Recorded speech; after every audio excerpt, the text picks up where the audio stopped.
Olá, amigos, que a paz esteja em teu coração. Você vai ficar agora com um vídeo, uma mensagem, uma palavra de Deus, que com certeza vai falar ao seu coração. Peço a gentileza que você também possa se inscrever no nosso canal, compartilhar, ativar o sininho das notificações, para que você receba mais e mais vídeos e pregações, mensagens que vão edificar a sua vida, a sua casa, a sua família, em nome de Jesus. Deus te abençoe. Carta aos Hebreus, capítulo de número 12, versículo de número 1. E depois o versículo 2 também, nós iremos ler.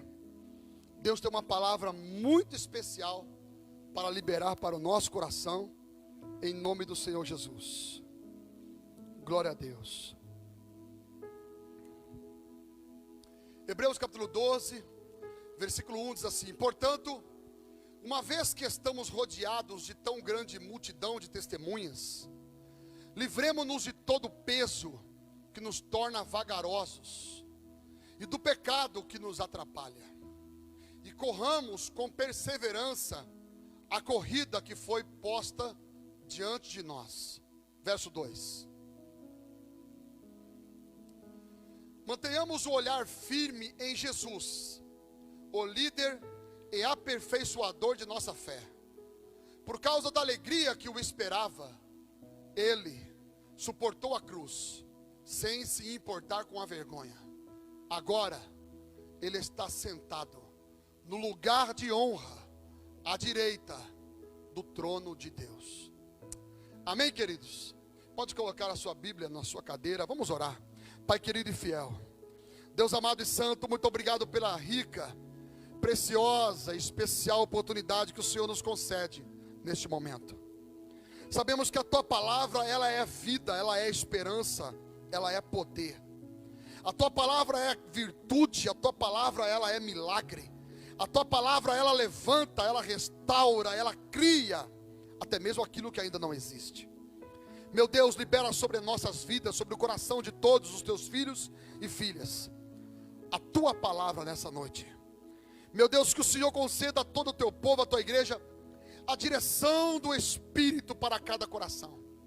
Um entendimento, a compreensão clara e bem definida dessa palavra, para que através da prática dessa palavra, possamos ser abençoados pelo Senhor. Em nome do Pai, do Filho e do Espírito Santo, me usa, me capacita, torna, meu Deus querido, a minha vida como um instrumento nas Tuas mãos, para louvor e glória do Teu nome. Amém e amém, Jesus. Pode se assentar, meus irmãos.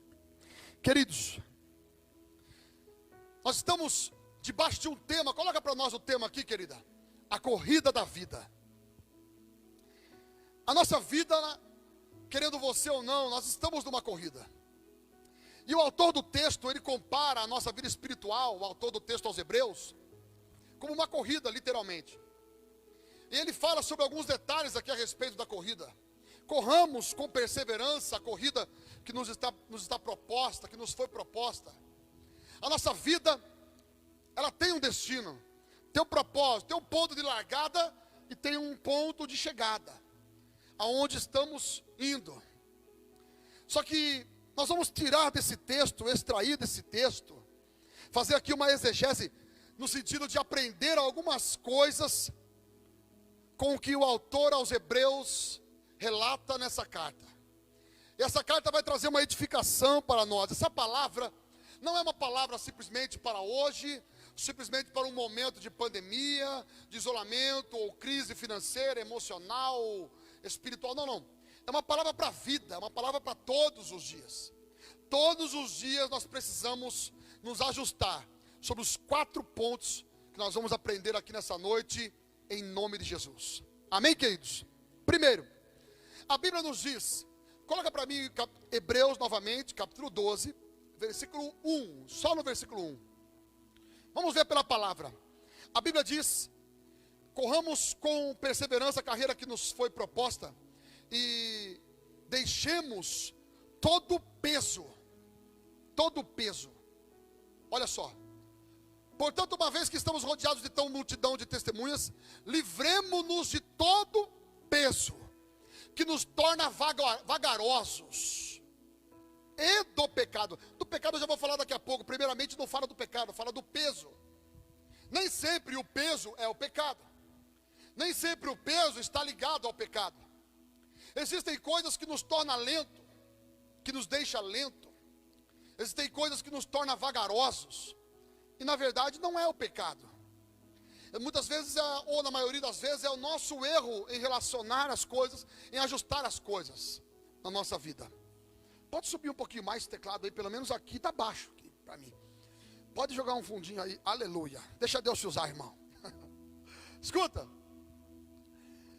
Esse peso que nos deixa vagarosos, muitas vezes podem ser bênçãos que recebemos. Como assim? Eu vou explicar. Tem pessoas que parece que ela, quando as coisas não estão bem na vida dela, a vida espiritual dela vai. Como assim? Eu vou explicar. Tem pessoas que quando ela está lascada, a vida está tudo arrebentada, está cheia de problema, ela ora, ela jejua, ela consagra, ela sobe um monte, ela vem no culto de quarta, no perde uma live, ela está querendo Deus, ela está buscando Deus. Mas quando as coisas começam a melhorar para ela, ela arruma o trabalho, a empresa melhora, o negócio avança, o dinheiro começa a entrar, as coisas parecem melhorar, e ao invés dela melhorar espiritualmente, ela piora espiritualmente. Então o trabalho, a bênção na vida dela, se torna um peso que deixa ela lenta, vagarosa. Então nem sempre é o pecado, na verdade, o trabalho ou a empresa, os negócios, de repente não é o pecado. O problema é como nós ajustamos a nossa vida com relação a ele. Quem está entendendo, diga amém. Nós temos que tomar cuidado. Livremos-nos de todo o peso. Não estou dizendo aqui, então eu tenho que pedir a conta no trabalho, então eu tenho que falir a empresa, abandonar a empresa. Não. Precisamos ajustar a nossa vida. Não coloque a tua empresa maior do que Deus na tua vida. Não coloque a bênção que você recebeu maior do que Deus na tua vida. Sempre tenha um coração de gratidão para agradecer e ser fiel a Deus em todas as áreas da sua vida. Em nome de Jesus. Quem tem que ajustar somos nós. Outro exemplo. A pessoa está solteira, está na igreja, está firme, o irmão está firme, está orando, está nos cultos, arruma um namorado, pronto, não vem mais na igreja. Se é uma célula, já não vem mais na célula, não vem no culto de jovens. Se estiver envolvido com o ministério, já começa a abandonar os ensaios. É só um exemplo, tá? Existe isso, irmãos. Pessoas que não pode ser abençoada, que ela piora. Pessoas que parece que não pode as coisas melhorar, que ela piora. Parece que o jeito dela ficar bem é quando tudo está mal. Não pode ser assim com a gente. Quando a gente está bem, a gente deve se manter melhor ainda. Eu me lembro agora de uma palavra do nosso amado pastor Laércio, não está aqui hoje, mas ele dizia sempre isso, ele ensina sempre isso, deve estar nos assistindo. Pastorzão, beijo no seu coração. Ele diz assim, pastor Laércio: o difícil não é o conquistar, é manter o conquistado. É continuar firme, mesmo tendo as coisas a seu favor, sendo abençoadas na sua vida. Quando Deus encontra alguém a qual Ele abençoa, e a pessoa permanece fiel, a pessoa permanece aliançada, a pessoa permanece firme com Ele, Deus tem prazer em abençoar mais ainda. Porque aquele que é fiel no pouco, sobre o muito o colocarei, diz a palavra. Mas aquele que é infiel no pouco, aquele que não pode receber um pouquinho, que ele já se desvia todo. Eu e você temos que tirar o peso.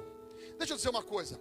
Tem muitos corredores, atletas, que eles fazem seus treinamentos com peso na perna. Eles correm, treinam com peso na perna. E esse peso amarrado faz com que ele ganhe mais resistência, mais força muscular. E também, quando ele tira o peso, ele fica leve. Ele, na verdade, o peso dele é o mesmo. Porém, quando ele tira o peso, ele se sente leve. Porque ele estava acostumado a caminhar no pesado, puxando o peso com as pernas. E quando ele tira, você já deve ter ido numa academia, e quando você fica lá na esteira, correndo, você tem até que tomar cuidado na hora de descer. Vou contar uma gafe minha aqui. Certa vez, estava eu numa esteira, nunca tinha corrido naquele negócio. Fui eu, era num hotel. Estávamos num hotel, ainda bem que eu estava sozinho. A sala da academia não tinha ninguém.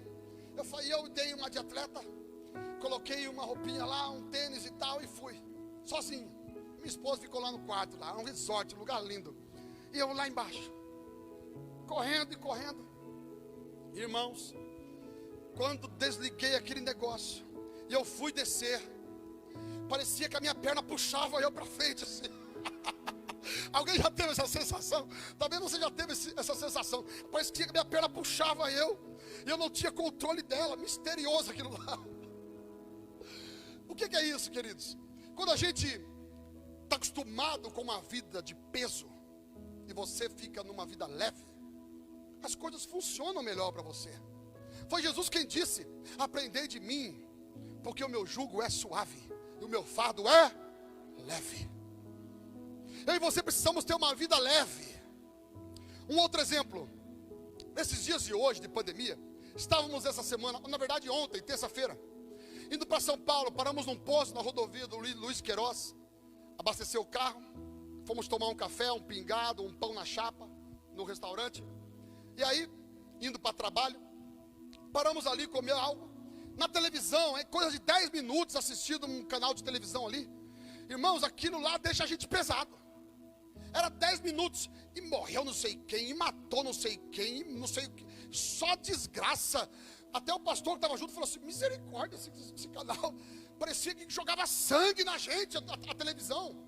O seu dia começa mais pesado.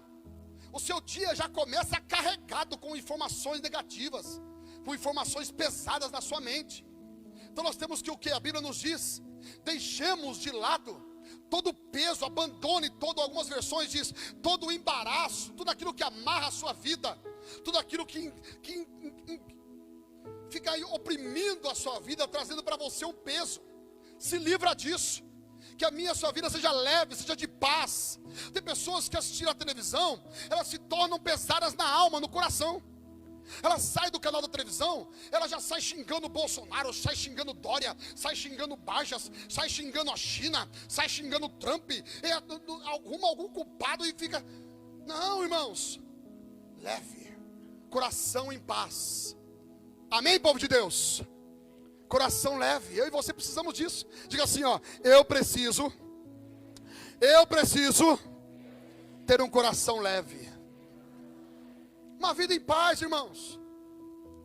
Você vai ser em veneno. Tem pessoas que as palavras são carregadas de veneno, carregadas de mágoas, carregadas de ressentimentos. Situações que aconteceram na tua vida que te deixou pesado, te deixou carregado. Situações que você vivenciou, traições, frustrações, projetos inacabados, sonhos que não foram realizados, deixaram a sua vida pesada, a sua mentalidade presa naquilo que não deu certo. Livre-se de todo o peso. Em nome de Jesus, a palavra é essa, é a carreira que nos está proposta. É necessário, primeiro, livre-se de todo o peso que te deixa lento, que te deixa vagaroso, a Bíblia diz. Segundo, livre-se também do pecado que tenta te atacar, te manipular, te dominar. A Bíblia diz em Gênesis, capítulo de número 4, versículo 7. Xandra, ajuda ela para mim aí. Gênesis, coloca para mim aí, querida. Capítulo 4, versículo 7. Eu vou pedir para que os irmãos também vejam este versículo. Olha o que a Bíblia diz sobre o domínio do pecado. A Bíblia diz que, enquanto elas preparam lá, Gênesis 4, 7. Gênesis 4, verso 7. Show de bola. Deixa aí que eu já vou ler já. Escuta, a Bíblia diz que Caim ofereceu uma oferta a Deus. Abel também ofereceu uma oferta a Deus. Caim pegou de parte da produção, não pegou das primícias, nem tampouco do melhor. Deus não aceitou Caim e a sua oferta. Abel, por outro lado, ofereceu uma oferta, primeiro, das primícias, segundo, o melhor que tinha. Deus aceitou Abel e a sua oferta. Deixa eu abrir um parênteses para falar sobre isso. O que agrada a Deus não é simplesmente a oferta. O que agrada a Deus é quem traz a oferta. Quando a Bíblia diz que Deus aceitou Abel e a sua oferta, primeiro vem a pessoa e depois a oferta. Por isso que a Bíblia diz que quando você for trazer a tua oferta e tiver alguma coisa contra o teu irmão, deixa a tua oferta, vai primeiro reconciliar-te com o teu irmão, depois volta e traz a tua oferta. Porque a Bíblia dá o ênfase maior na pessoa e não na oferta. Na verdade, a bênção não está simplesmente na oferta, mas está na bênção que você é. Deus aceitou Abel e a sua oferta, e Deus não aceitou Caim e a sua oferta. Por causa disso, a Bíblia diz que Caim ficou irado. Caim ficou furioso. O rosto dele, o semblante dele caiu.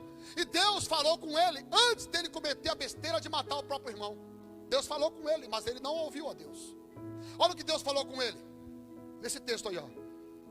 Essa aqui é uma conversa entre Deus e Caim. Deus falou para ele: se você fizer o que é certo, será aceito. Faça o que é certo, oferece o que é melhor. Não venha oferecer qualquer coisa para mim. É isso que Deus está falando. Se você fizer o que é certo, será aceito. Mas se não o fizer, tome cuidado. O pecado está à porta, à sua espera, e deseja controlá-lo. Mas é você quem deve dominá-lo. O poder está na minha mão. Diga assim, ó, o poder está na minha mão. Diga assim, ó, eu devo dominar o pecado que tenta me pegar. Jesus, na oração do Pai Nosso, que ele ensinou aos discípulos como orar, na verdade como uma base de oração, não como um princípio de repetições de reza. Ele ensinou na oração: Pai Nosso que estás no céu e tal, você já conhece essa oração. Na parte final ele fala assim, ó: não nos deixes cair em tentação, mas livrai-nos do mal. Esse é o pedido que nós fazemos a Deus. Porém, nós também temos que fazer a nossa parte. Se livrar do pecado.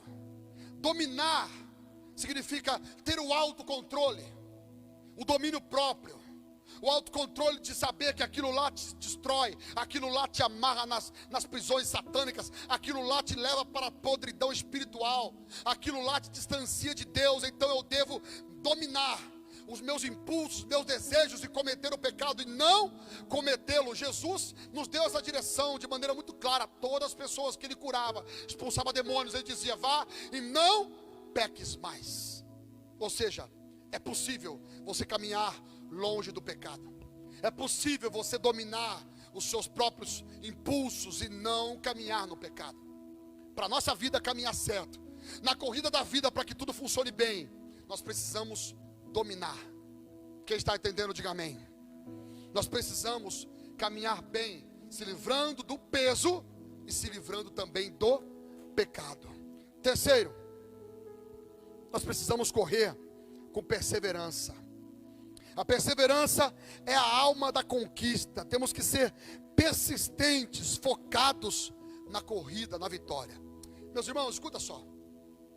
A Bíblia diz que quando os 12 espias foram levantados para espiar a terra de Canaã, a terra que mana leite e mel, o povo de Israel havia saído do Egito, o povo de Israel havia caminhado para chegar até a terra de Canaã, muito tempo caminhando, deserto, lutas, batalhas, porém eles chegam.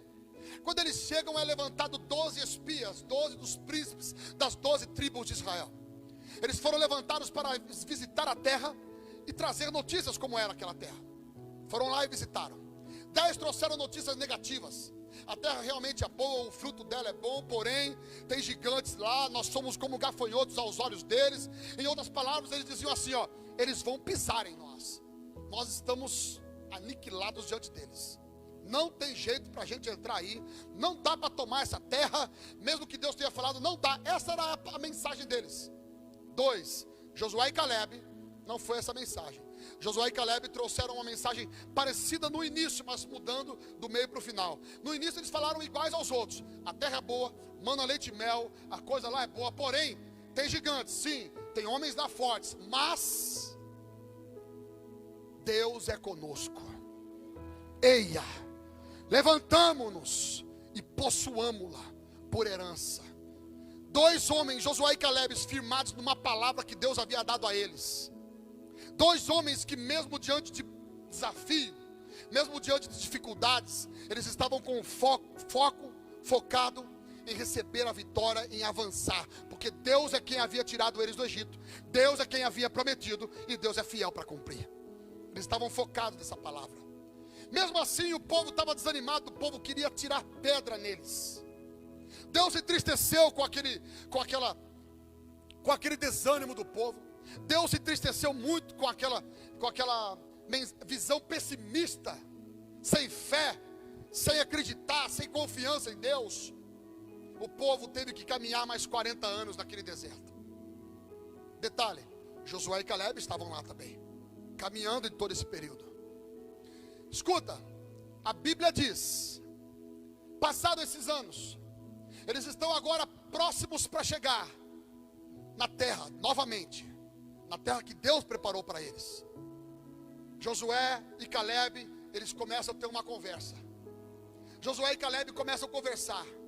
40 anos depois, sabe qual era a conversa deles? Eles diziam assim, ó: eu estou hoje com a mesma força, com o mesmo vigor de 40 anos atrás. Eu continuo hoje do mesmo jeito, confiante, perseverante, acreditando que Deus é conosco e essa terra é nossa e nós vamos possuí-la. Sabe o que isso nos mostra, irmãos? O poder da resiliência. Se você buscar no dicionário o que significa resiliência, eu fiz isso, eu vou te trazer essa informação. Eu já preguei sobre resiliência nesses dias agora de pandemia, nas lives. A resiliência é o poder que algum material tem de receber uma certa pressão e depois voltar ao normal. Resiliência é o poder que eu e você tem, mesmo diante de alguns desafios que nós temos, como esse que estamos vivendo hoje. E quando tudo passar, nós estamos com as mãos levantadas e firmes em Cristo, em nome do Senhor Jesus, sem desanimar, sem voltar para trás, sem perder o foco, sem perder a visão, a fé e a esperança. Nós continuamos firmados em Deus. Daqui a pouco as coisas vão melhorar, em nome do Senhor Jesus.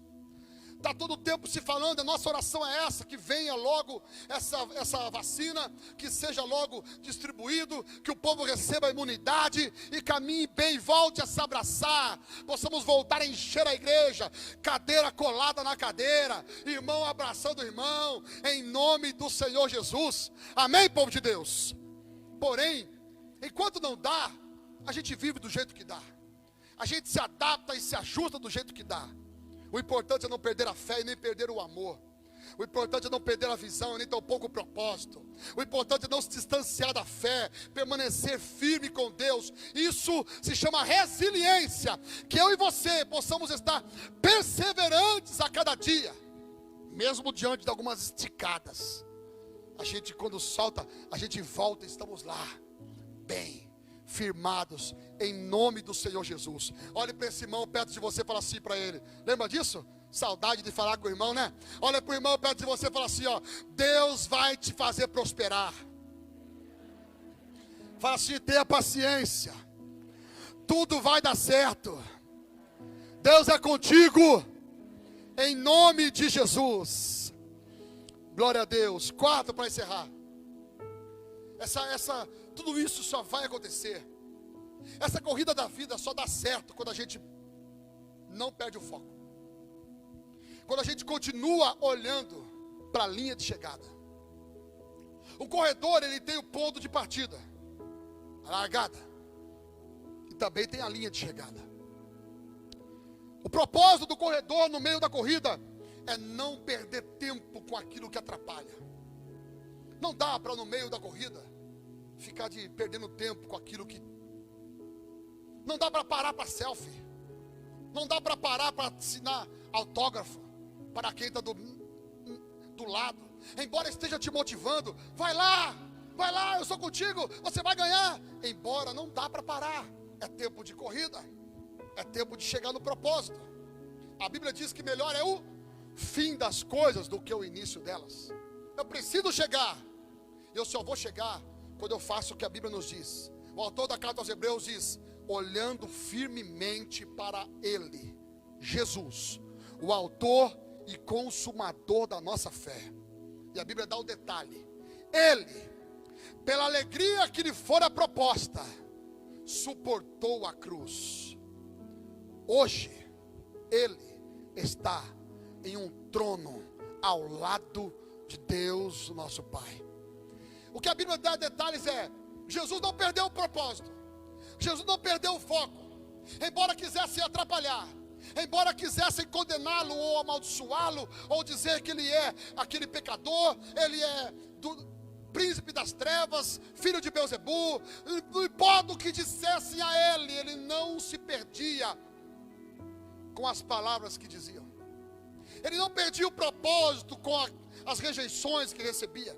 Ele não perdia o propósito com a chicotada nas costas. Ele não perdeu o propósito com o prego na mão. Ele não perdeu a visão com a coroa de espinhos machucando a sua cabeça.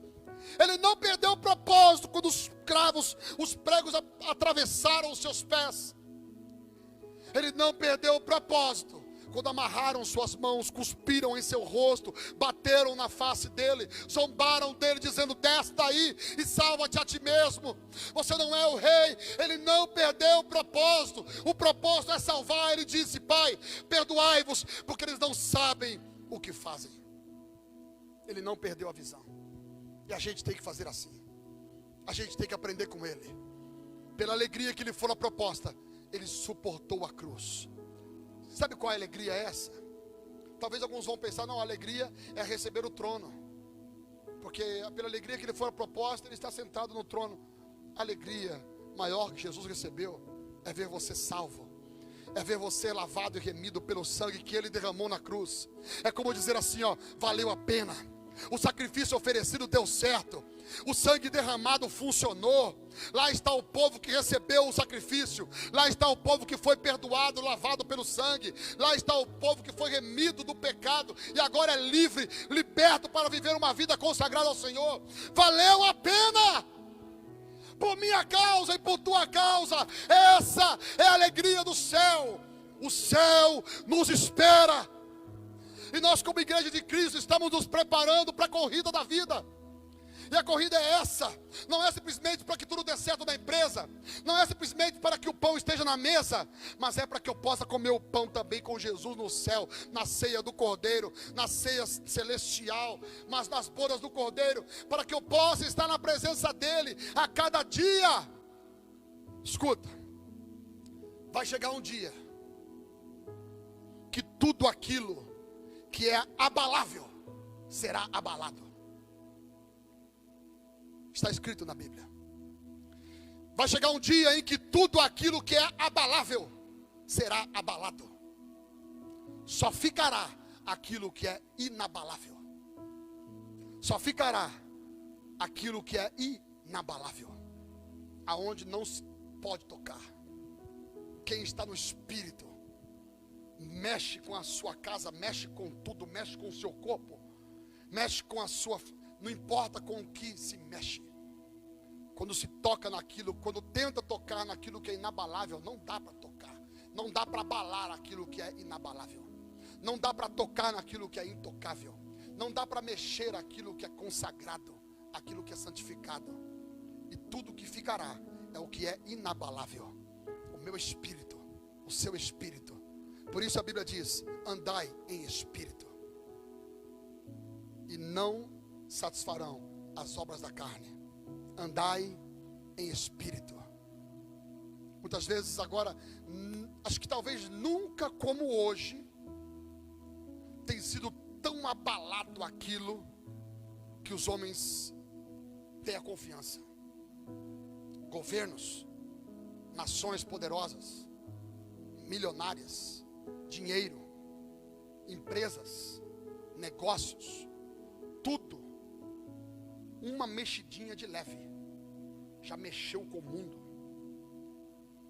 Se eu e você permanecer firme na fé, quando tudo for tocado, for abalado, escuta você que está em casa, quando tudo for tocado e for abalado, a gente estará para sempre com o Senhor. Porque a minha alma e a sua alma é uma alma inabalável. Quem está entendendo, diga amém. A nossa salvação está em Cristo Jesus. A nossa salvação está em se render e viver na presença